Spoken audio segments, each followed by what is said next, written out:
Hello students, कैसे हैं आप सब। उम्मीद करते हैं कि आप सभी लोग स्वस्थ होंगे, मस्त होंगे और अपनी पढ़ाई अच्छी तरीके से घर पर कर रहे होंगे। तो स्टूडेंट्स, आप सभी को पता है कि पिछली क्लास में मैंने आप लोगों को कौन सा चैप्टर पढ़ाया था, प्रकाश का ध्रुवण। ठीक है, और आज हम शुरुआत कर रहे हैं मॉडर्न फिजिक्स की, आधुनिक भौतिकी की। किसकी शुरुआत करने जा रहे हैं? मॉडर्न फिजिक्स की आज से शुरुआत होने जा रही है, यानी आधुनिक भौतिकी की आज से शुरुआत होने जा रही है। ठीक है, और इसके अंतर्गत जो हमारा फिजिक्स सेकंड पेपर है उसमें जो इकाई नंबर 2 है वो यहाँ से स्टार्ट होती है। इकाई नंबर 2 यूनिट 2, ठीक, इकाई नंबर 2 स्टार्ट होती है और हमें इसके अंतर्गत पढ़ना है प्रकाश वैद्युत प्रभाव। कौन सा चैप्टर पढ़ना है? प्रकाश वैद्युत प्रभाव द्रव्य तरंगे। प्रकाश वैद्युत प्रभाव द्रव्य तरंगे, आप चैप्टर का नाम डाल सकते हो। प्रकाश वैद्युत प्रभाव द्रव्य तरंगे, ये हमारे चैप्टर का नाम है। सभी विद्यार्थी इस चैप्टर का नाम डाल लें और इस चैप्टर को बहुत ही अच्छे तरीके से आपको समझाने वाले हैं। शायद ही आपको ऐसी कोई क्लास यूट्यूब पर मिले। बहुत ही मेहनत से मैं आप सभी लोगों को एक एक बात अच्छे तरीके से एक्सप्लेन करूंगा। यदि आप अंत तक क्लास को देखते हो तो मेरा दावा है ये चैप्टर आप सभी लोगों का मक्खन होने वाला है। आपको पता है कि मैं चैप्टर की जो क्लास है वो तोड़ तोड़ के देता हूं, इसीलिए कि एक टॉपिक को मैं अच्छे से क्लियर करूं कम समय में। ठीक है, फिर अगले टॉपिक को नेक्स्ट क्लास में, जिससे सीखने वाले को बोरियत ना महसूस हो, ज़्यादा समय भी नहीं लगेगा और जल्दी से टॉपिक तैयार हो जाएगा। तो प्रकाश वैद्युत प्रभाव के अंतर्गत सबसे पहले हमें प्रकाश या विकिरण की द्वैत प्रकृति हेडिंग लगानी है। प्रकाश या जिसको आप कहते हो विकिरण। ठीक है, आपसे प्रश्न पूछा जाता है कि विकिरण की द्वैत प्रकृति से आप क्या समझते हैं? प्रकाश या विकिरण की द्वैत प्रकृति। द्वैत का मतलब होता है दो, प्रकृति का मतलब गुण। ठीक है, विकिरण में दो प्रकार के गुण होते हैं। आगे के चैप्टरों का अध्ययन यदि आपने हमसे किया है, प्लेलिस्ट देखा है, तो मैंने आप लोगों को बताया है प्रकाश की द्वैत प्रकृति का यहाँ पर अर्थ ये है कि प्रकाश में दो प्रकार के गुण पाए जाते हैं। एक तरंग प्रकृति का गुण पाया जाता है और एक कण प्रकृति का गुण पाया जाता है। आपने देखा कि हमारे एक वैज्ञानिक थे हाइगेंस, मैंने आपको पढ़ाया अच्छे तरीके से। हाइगेंस ने क्या कहा था कि जो प्रकाश होता है वो तरंगों के रूप में गमन करता है, तरंगों के रूप में चलता है। और उन्होंने ये कहा था कि जो प्रकाश तरंगे होती हैं वो हमारी अनुदैर्ध्य तरंगे होती हैं। कैसी तरंगे होती हैं? प्रकाश तरंगे जो होती हैं वो हमारी अनुदैर्ध्य तरंगे होती हैं। और उन्होंने प्रकाश तरंगों को अनुदैर्ध्य मान करके प्रकाश की विभिन्न घटनाओं, जैसे प्रकाश के परावर्तन की व्याख्या, प्रकाश के अपवर्तन की व्याख्या, प्रकाश के व्यतिकरण की व्याख्या, प्रकाश के विवर्तन की व्याख्या, इन चार घटनाओं की व्याख्या हाइगेंस साहब ने प्रकाश तरंगों को अनुदैर्ध्य मानकर किया। उसके बाद हाइगेंस ने प्रकाश की एक और घटना का जो है इन्होंने ही आविष्कार समझ लीजिए किया था, प्रकाश का ध्रुवण। ठीक है, प्रकाश की एक और घटना बताई थी हाइगेंस साहब ने, प्रकाश का ध्रुवण। लेकिन चूंकि ये प्रकाश तरंगों को अनुदैर्ध्य माने थे और अनुदैर्ध्य मान करके प्रकाश के ध्रुवण की व्याख्या ये नहीं कर पाए। फिर आपके एक अगले वैज्ञानिक आए थे, फ्रेनल। कौन से वैज्ञानिक आए थे? फ्रेनल, लगभग 140 वर्ष बाद। और इन्होंने क्या किया? इन्होंने प्रकाश तरंगों को अनुप्रस्थ माना। क्या माना भाई? प्रकाश तरंगों को कहा कि प्रकाश तरंगे जो हैं वो अनुप्रस्थ तरंगे हैं। और प्रकाश तरंगों को अनुप्रस्थ मान करके इन्होंने प्रकाश के ध्रुवण की व्याख्या कर डाली, यानी प्रकाश के ध्रुवण की व्याख्या करने में ये सफल रहे। लेकिन इन्होंने प्रकाश तरंगों को क्या माना भाई? अनुप्रस्थ तरंग माना। और प्रकाश के ध्रुवण की ही व्याख्या नहीं, इसके अतिरिक्त ये परावर्तन की भी व्याख्या करने में सफल रहे। अपवर्तन की व्याख्या भी इन्होंने अनुप्रस्थ मान के कर डाली, व्यतिकरण की भी व्याख्या कर डाली। यानी जितनी ये घटनाएं थी इन सब की व्याख्या क्या है? प्रकाश तरंगों को अनुप्रस्थ मान करके की जा सकी, जबकि अनुदैर्ध्य मानकर केवल परावर्तन, अपवर्तन, व्यतिकरण और विवर्तन की व्याख्या की जा सकी।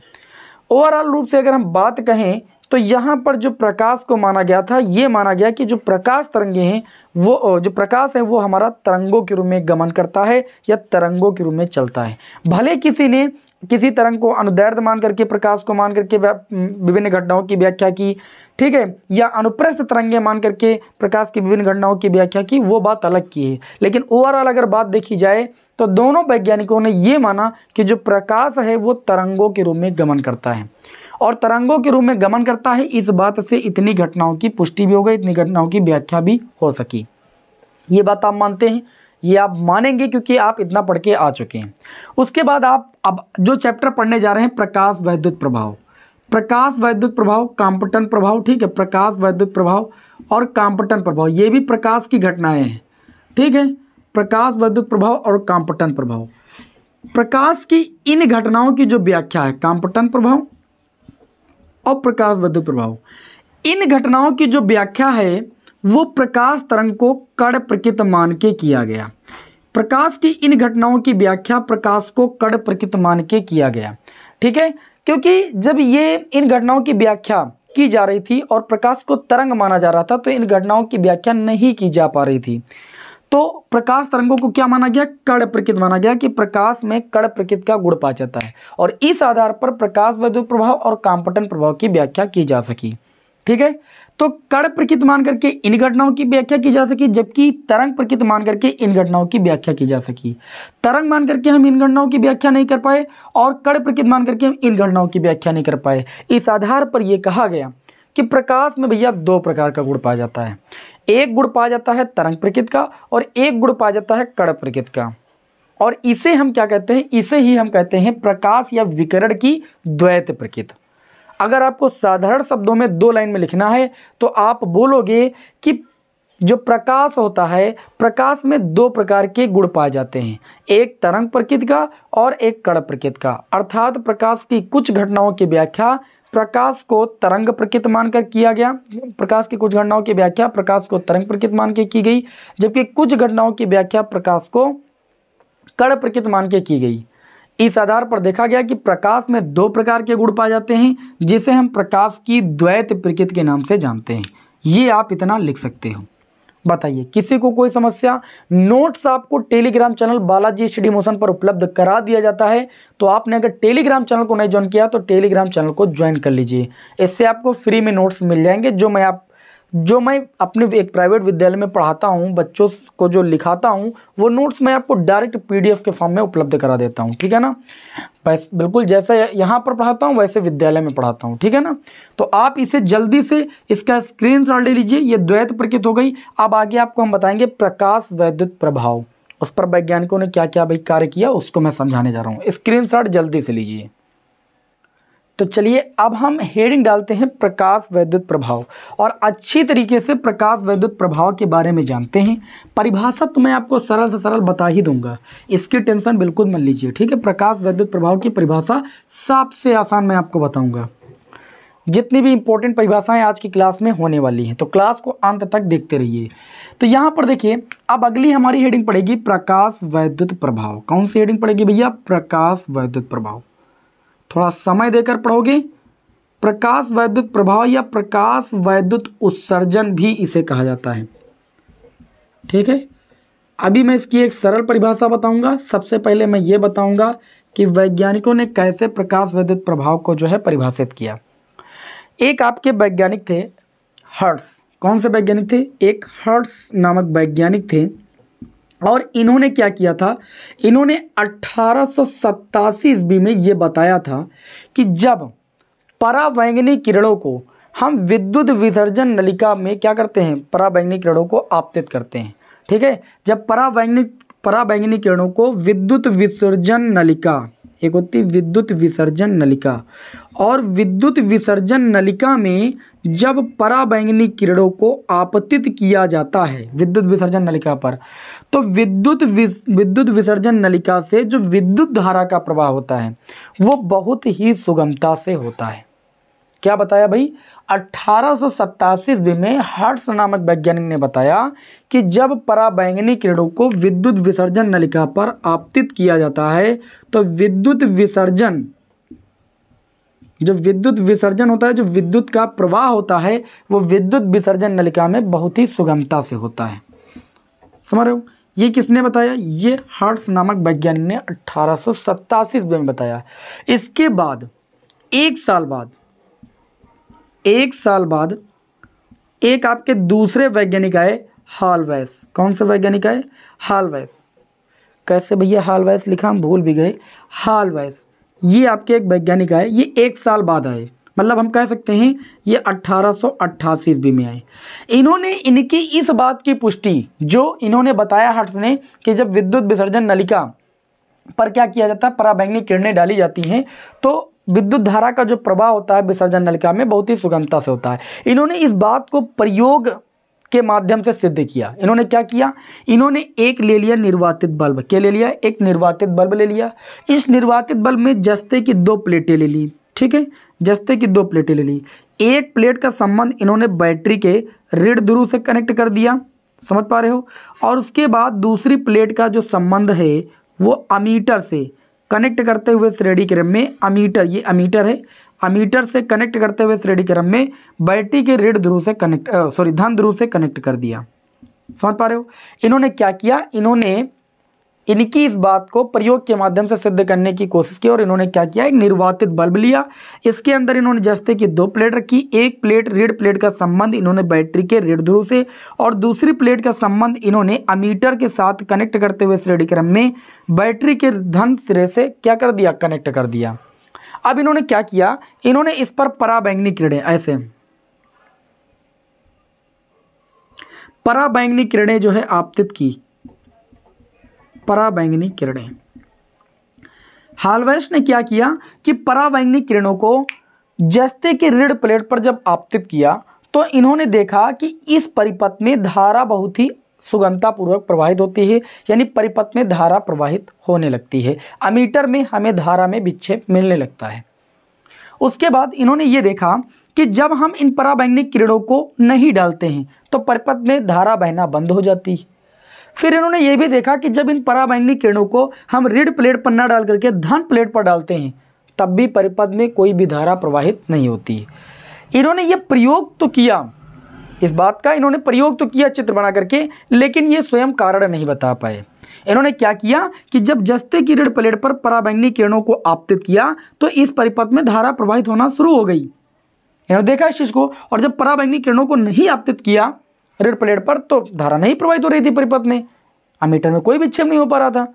इन्होंने देखा कि जब इन्हीं पराबैंगनी किरणों को हम धन प्लेट पर डाल रहे थे तब भी कोई विक्षेप देखने को नहीं मिला, यानी कोई परिपथ में धारा नहीं बहती है। लेकिन ये कारण नहीं बता सके कि ये क्यों नहीं हो पा रहा है। तो फिर आपके वैज्ञानिक आए जे टॉमसन, ये 10 साल बाद आए।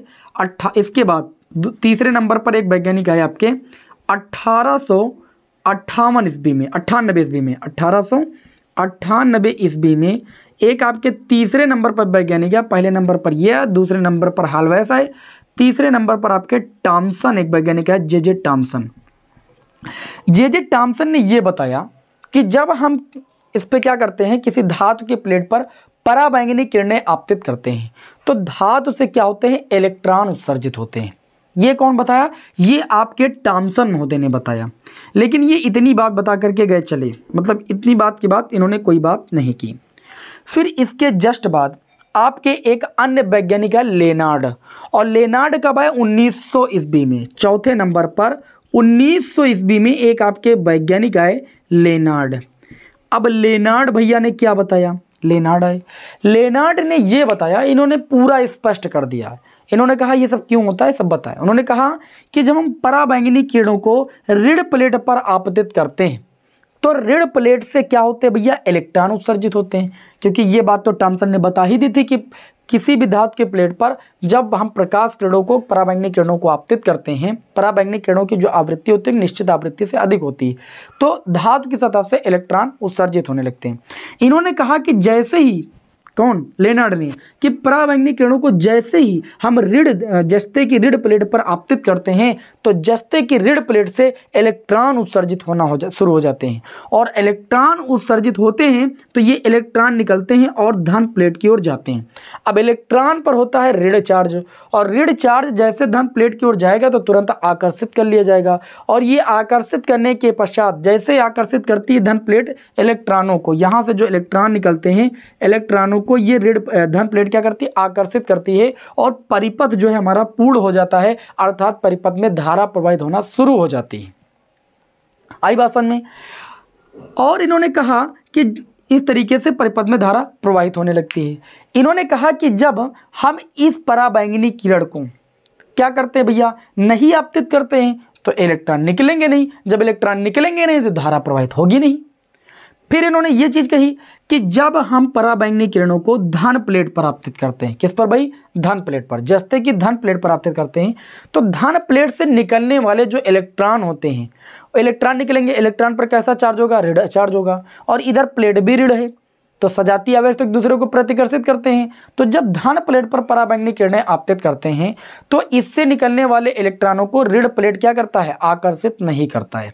और जब ये आकर्षित नहीं करेगा तो परिपथ हमारा क्या पूर्ण होगा, नहीं पूर्ण होगा। और जब परिपथ पूर्ण नहीं होगा तो परिपथ में धारा भी प्रवाहित नहीं होती है। इन्होंने पूरी बात की पुष्टि कर डाली जो यहाँ से शुरू हुई थी हर्ट्ज से लेकर के, ठीक है। हाल्वेस वैज्ञानिक ने ये सब प्रायोगिक अध्ययन दिखाया, तो इस बात को पुष्टि किसने किया भैया, लेनार्ड ने किया कि कैसे कैसे क्या होता है। इन्होंने बताया कि जब हम ऋण प्लेट पर जैसे पराबैंगनी किरणों को डालते हैं तो इनसे निकलने वाले इलेक्ट्रॉनों को धन प्लेट क्या कर देती है, आकर्षित कर लेती है और परिपथ पूर्ण हो जाता है, परिपथ में धारा बहने लगती है। लेकिन जैसे धन प्लेट पर डालते हैं तो धन प्लेट से निकलने वाले जो इलेक्ट्रॉन होते हैं इनको ऋण प्लेट आकर्षित नहीं करते, क्योंकि इलेक्ट्रॉन भी विपरीत ऋण प्रकृति का होता है। तो जब आकर्षित नहीं करेगी तो परिपथ पूर्ण होगा नहीं, यानी परिपथ में धारा नहीं प्रवाहित होती है। बात समझ में। अब सारी पुष्टि इस तरीके से निकली, ये सब पुष्टि हो गई। इसका मतलब ये यहाँ पर एक बात की पुष्टि हुई कि जब हम धातु की सतह पर, चाहे इस पर हो चाहे इस पर, धातु की सतह पर हम क्या करते हैं, एक निश्चित आवृत्ति से अधिक आवृत्ति का प्रकाश जैसे पराबैंगनी किरणें या पराबैंगनी प्रकाश आपतित करते हैं तो धातु की सतह से क्या होता है, इलेक्ट्रॉनों का उत्सर्जन होने लगता है। और इस घटना को हम प्रकाश वैद्युत प्रभाव कहते हैं। जैसे यहाँ पर हम धातु को अलग बना लें, मान लीजिए ये धातु है, तो कहा इस तरीके से गया कि जब धातु की सतह पर क्या होता है, हम एक निश्चित आवृत्ति का प्रकाश यानी पराबैंगनी किरणें जैसे मान लीजिए आपतित कर दिए तो धातु की सतह से क्या होता है, इलेक्ट्रॉनों का उत्सर्जन होने लगता है। धातु की सतह से क्या होता है, इलेक्ट्रॉनों का उत्सर्जन होने लगता है। और इस घटना को हम क्या कहते हैं भैया, प्रकाश वैद्युत प्रभाव। देखिए मैंने आपको ये पूरा प्रायोगिक अध्ययन बताया है। आप हेडिंग डालोगे प्रकाश वैद्युत प्रभाव और उसमें लिखोगे जब किसी धातु की सतह पर एक निश्चित आवृत्ति से अधिक आवृत्ति का प्रकाश, ब्रैकेट में लिखना पराबैंगनी किरणें, ठीक, पराबैंगनी किरणें जब किसी धातु की सतह पर आपतित की जाती हैं तो धातु की सतह से क्या होता है, इलेक्ट्रॉनों का उत्सर्जन होने लगता है।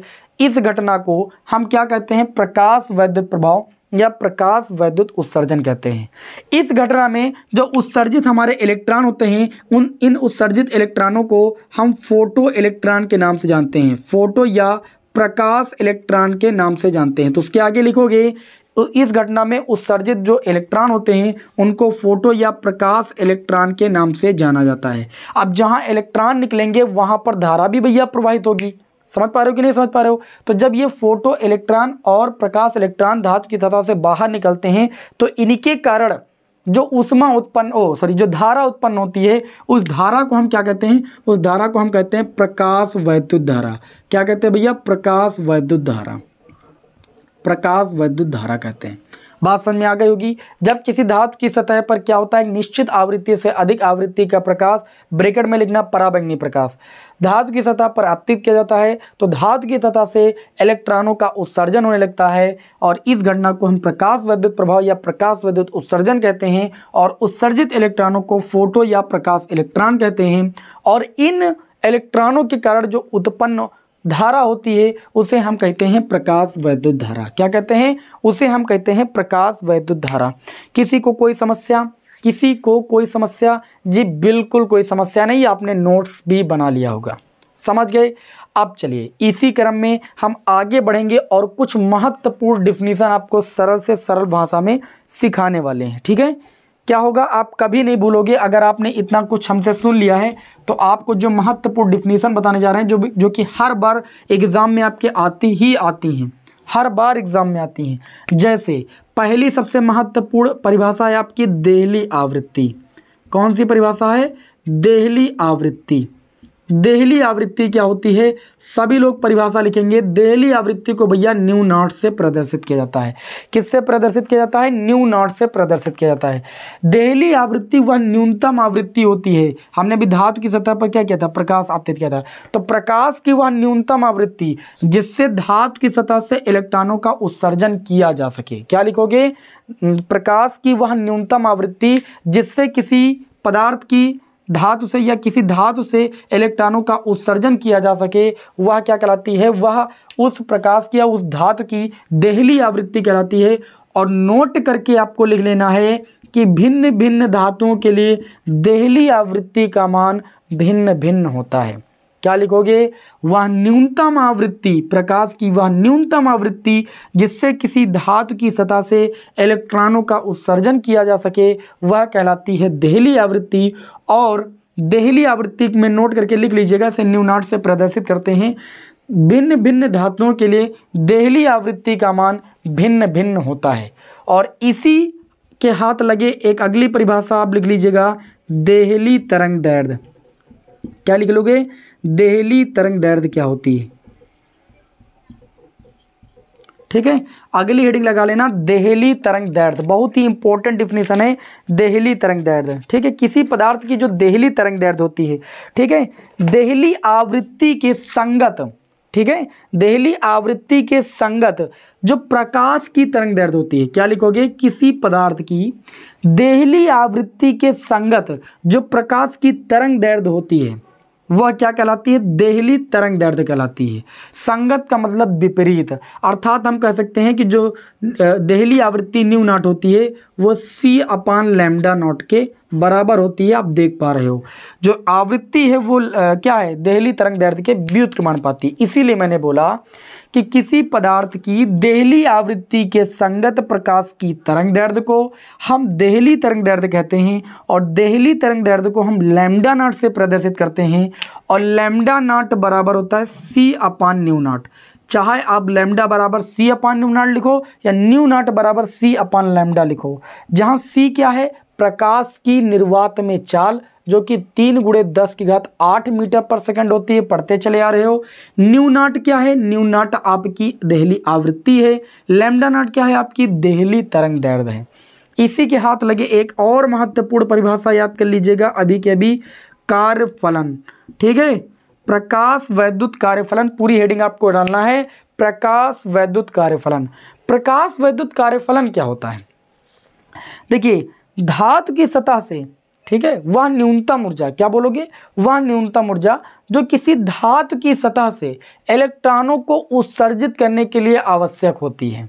ठीक है, आप कहोगे प्रकाश की वह न्यूनतम ऊर्जा जो किसी धातु की सतह से इलेक्ट्रॉनों को उत्सर्जित करने के लिए आवश्यक होती है, वह क्या कहलाती है? उस धातु का कार्यफलन कहलाती है।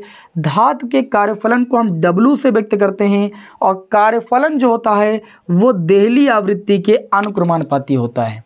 नई लाइन से लिखना, कार्यफलन W अनुक्रमानुपाती देहली आवृत्ति, W अनुक्रमानुपाती देहली आवृत्ति। या हम ऐसे लिख सकते हैं, W बराबर, अनुक्रमानुपाती का चिन्ह हटाएंगे तो यहाँ पर एक नियतांक आ जाता है H। ठीक है, H, W बराबर सूत्र हो जाता है H न्यू नॉट, जहाँ H क्या होता है? H आपका होता है प्लांक नियतांक। क्या होता है आपका? प्लांक नियतांक होता है। क्लियर? और इस प्लांक नियतांक का मान भी सभी लोग याद रखिएगा, 6.6 करीब है ना, गुणे 10⁻−34 जूल सेकेंड होता है। क्या होता है? 6.6 गुणे 10⁻34 जूल सेकेंड होता है। कार्यफलन की परिभाषा एक बार और सुनोगे, कहोगे प्रकाश की वह न्यूनतम ऊर्जा जो किसी धातु की सतह से इलेक्ट्रॉनों को उत्सर्जित करने के लिए आवश्यक होती है, वह उस धातु का कार्यफलन कहलाती है। कार्यफलन को हम W से व्यक्त करते हैं। कार्यफलन जो होता है वो प्रकाश की देहली आवृत्ति के अनुक्रमानुपाती होता है। अनुक्रमानुपाती चिन्ह हटाने पर यहाँ नियतांक आता है H, जिसे हम प्लांक नियतांक कहते हैं, जिसका मान 6.6 गुणे 10⁻−34 जूल सेकेंड होता है। आज की क्लास हम यहीं पर समाप्त करेंगे। नेक्स्ट क्लास में आप लोगों को हमें एक प्रयोग और बताना है, हर्ट्ज तथा लेनार्ड के प्रेक्षण। ठीक है, इन्होंने कौन कौन से अपने परीक्षण में नियम दिए, वो सारी चीज़ें आपको नेक्स्ट क्लास में बताएंगे। उसके बाद आगे आपको आइंस्टीन समीकरण वगैरह वगैरह महत्वपूर्ण प्रश्न बताने हैं। तो सभी लोग चैनल पर जुड़ जाएं। बोर्ड एग्जाम में अगर बेहतर अंक प्राप्त करने हैं, आपको मैं बेहतर से बेहतर क्लासें प्रोवाइड करूंगा, जिससे आप बहुत अच्छा स्कोर कर सकें। चलिए, क्लास से अगर आपको कुछ सीखने को मिला हो तो क्लास को लाइक कर दीजिए, चैनल पर नए हैं तो सब्सक्राइब कर लीजिए। मिलते हैं आपको नेक्स्ट क्लास में। जय हिंद, वंदे मातरम।